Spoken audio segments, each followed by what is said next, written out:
Well, first of all, it's great to be back in New York. I was a member of PSC. I used to teach at the Kingsborough Community for a while, and, so I'm happy to be back. Where do we start? Basically, we're in the process of really trying to make sure that we become an organizing model of a union rather than a service model. And Alisa gave some really good context to that, of like why this was happening. So for example, just a little bit more of that context, like we actually had chancellors who would like speak at public events for like full-time, part-time equity, 100% part-time equity. I mean, this is the kind of people we had at the school. And then overnight, we had this accreditation issue. So we, like he said, it wasn't like we weren't active at all. We were doing things, but we certainly weren't involved in organizing.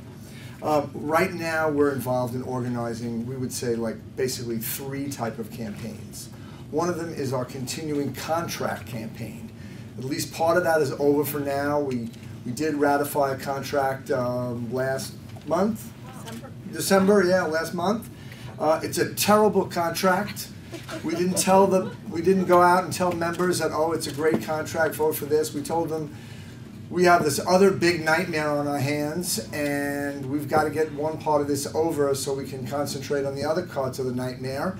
So we are going to be coming back, and we are going to be fighting for a fair contract and a decent contract. We're also been fighting this battle with the ACCJC. And that's another part of ours, and we've been making some real progress on this.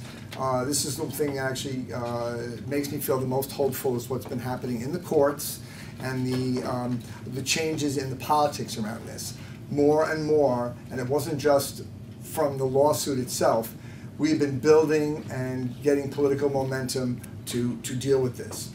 The big struggle now, and the way we've been framing it is, we are a community college in San Francisco. We are not a junior college that is designed only for transferring students from a 2-year school to a 4-year school. We do all these other type of things and that Alisa has mentioned.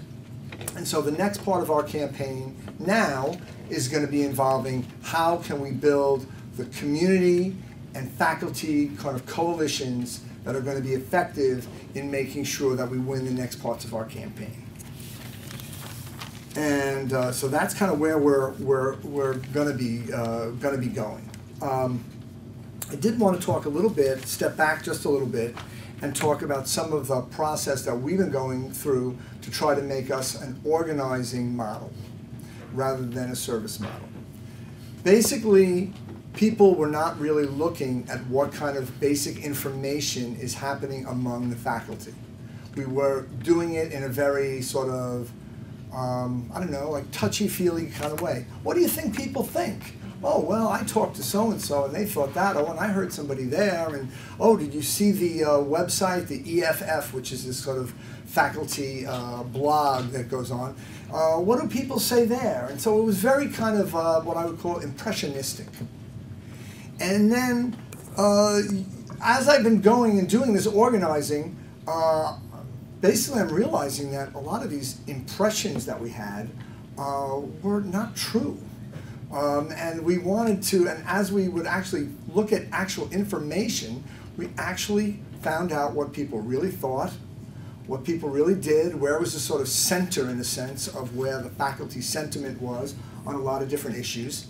And that has been enormously helpful in our work, and that's kind of some of the things I want to focus on.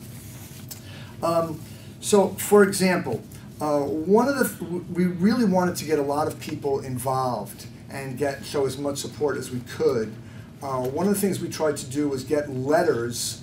Everybody, it was kind of like a proxy for us in our organizing committee. It's like, how much support can we show that we have?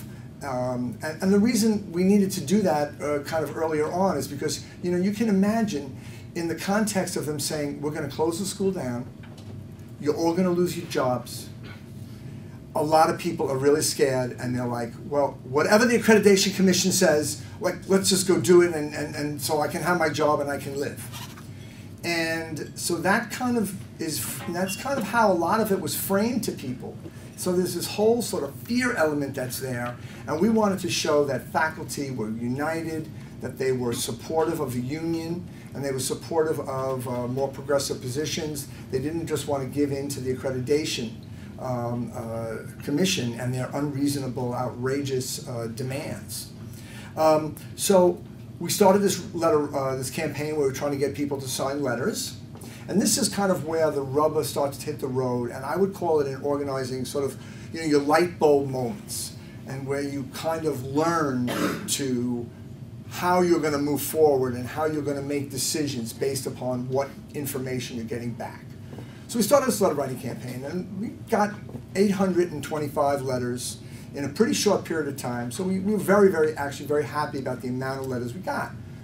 But then we went back to the organizing committee and we started to look at, well, who signed the letters? And, well, all those people who didn't sign the letters, why didn't they sign the letters? And what are the barriers to that?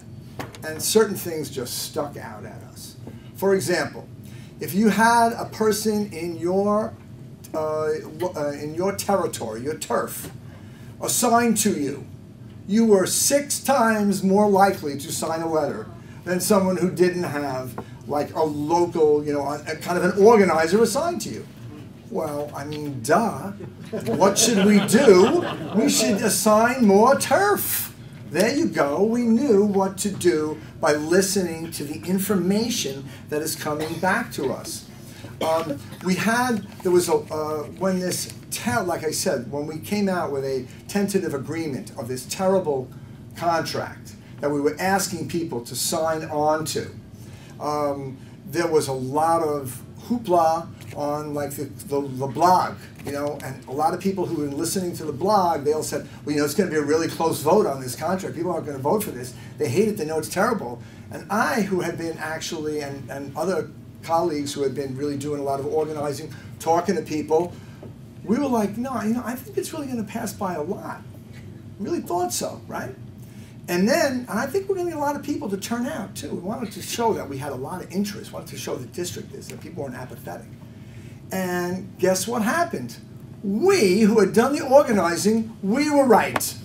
Because why? We had listened to the information by going out and talking to people, and we didn't let all this impressionistic this or that kind of sway us to like make a decision this way or that way. It's like confirming back to you you're seeking the information out. It comes to you. If you're just paying attention to it, you're going to be able to make better decisions on what to do moving forward.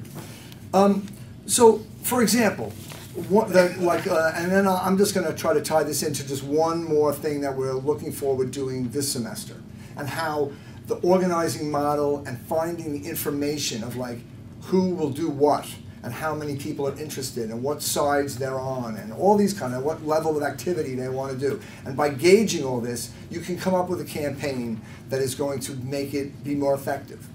So in the overall strategy, we want to connect with the community. We have this fantastic ally in San Francisco now, the Chinese for Affirmative Action, right? Chinese for Affirmative Action. Unbelievable support we've got from them.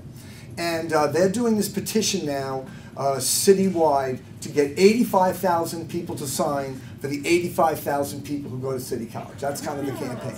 Okay, so our campaign inside our union is we want to get more people to be involved, more of what we'll call that list of the assessments, the number ones, yes. The people like you who come out and do stuff and are active and are organizing. We want more of them. So what are we going to do? Well, the Chinese, we had a flex day, which is sort of this beginning of semester, all the faculty get together, have this day. We invited the Chinese for Affirmative Action to come to our meeting. We wanted them to come in. We're building that support with them. And now, what are we probably going to be doing with the organizing committee? Well, we're going to be trying to get other people to go out who are in our faculty to go out into the community. And they'll be signing these petitions, so we'll be working with the community. And on the other hand, when we find the people who actually go out and bring back all these signatures, we're going to go, hey, guess what? You're going to be the organizer. here are more people who are going to be number one. We're going to assign you the turf, and we're going to keep building it in that kind of way. So so building this organizing model is like so critical to like our future sort of success in this. It's a really huge battle that we're in, and trying to come up with a new way to approach what we've been doing is really critical.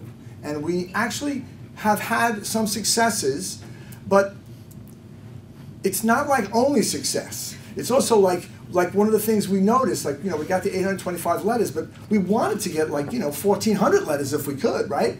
So then it's a question of, well, how do you do that? And then looking at that information, 6 times more likely if you have the turf, well then now our strategy becomes, how do you do that? So we're looking at the information, it's coming back to us, we're then planning what we're doing based upon that.